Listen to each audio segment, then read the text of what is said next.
ഇത് നമ്മുടെ വീടിൻ്റെ അടുത്തുള്ള ഒരു നിത്യാരാധന മഠമാണേ. ശരിക്കും പറഞ്ഞാൽ ഭയങ്കര അനുഗ്രഹമായി നിത്യാരാധന മഠം നമ്മുടെ വീടിൻ്റെ അടുത്തുള്ളത്. ഇപ്പം നമുക്കൊരു VIP ആയിട്ടൊക്കെ ഒരു കോൾ ചെയ്യണമെങ്കിൽ എന്തൊരു ഫോർമാലിറ്റീസ് അല്ലേ. അപ്പം VIPനേക്കാളും വലുതാണല്ലോ തമ്പുരാൻ കർത്താവ് ദൈവം. ഈ പ്രപഞ്ചം മുഴുവൻ സൃഷ്ടിച്ച ദൈവത്തിൻ്റെ കൂടെയുള്ള അപ്പോയിൻമെൻറ്റ്.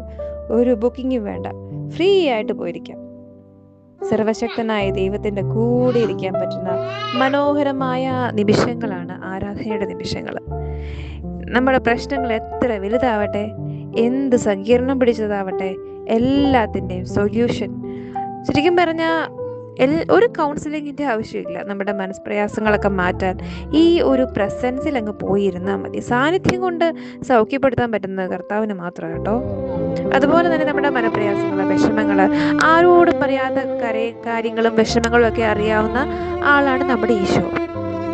നമ്മൾ ലോകത്തിൽ ഏറ്റവും കൂടുതൽ സ്നേഹിക്കുന്ന വ്യക്തികളുണ്ടാവും, പക്ഷെ അവർക്ക് പോലും നമ്മുടെ എല്ലാ കാര്യങ്ങളും, നമ്മുടെ ചിന്തകളോ നമ്മുടെ രഹസ്യത്തിലായിരിക്കുന്ന സ്ഥലങ്ങളോ ഒന്നും അറിയത്തില്ലായിരിക്കാം. പക്ഷെ എല്ലാം അറിയുന്ന എൻ്റെ മനസ്സിന് അമ്മയുടെ ഉദരത്തിൽ എൻ്റെ അന്തരംഗത്തിൻ്റെ രൂപം നൽകിയപ്പോൾ തന്നെ അറിയാവുന്ന എൻ്റെ ഒടയ തമ്പുരാൻ്റെ അടുത്തൊന്ന് പോയിരുന്ന, ശരിക്കും പറഞ്ഞത് സ്വർഗത്തിൽ ഇരിക്കുന്ന പോലെ തന്നെ. കാരണം ഈശോയുടെ അടുത്ത് മാലാഖമാരും വിശുദ്ധരെല്ലാം വരുമല്ലോ.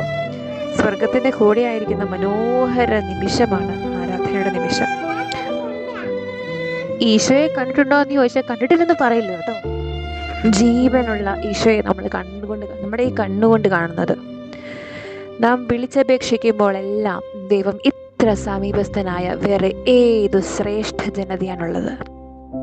ആ ദിവ്യകാരുണ്യത്തെ കാണുമ്പോൾ, ആ ദിവ്യകാരുണ്യത്തിലേക്ക് നോക്കുമ്പോൾ, ഈശോയുടെ മുഖം കാണുമ്പോൾ പറയുന്ന ഒരു വചനമാണിത്: ഞാൻ സകല മർത്യരുടെയും ദൈവമായ കർത്താവാണ്. എനിക്ക് അസാധ്യമായി എന്തെങ്കിലും ഉണ്ടോ? പിന്നെ എന്നാ വേണം? എന്ത് പ്രോബ്ലത്തിൻ്റെയും അൾട്ടിമേറ്റ് സൊല്യൂഷനാണ് നമ്മുടെ ഈശോപ്പ.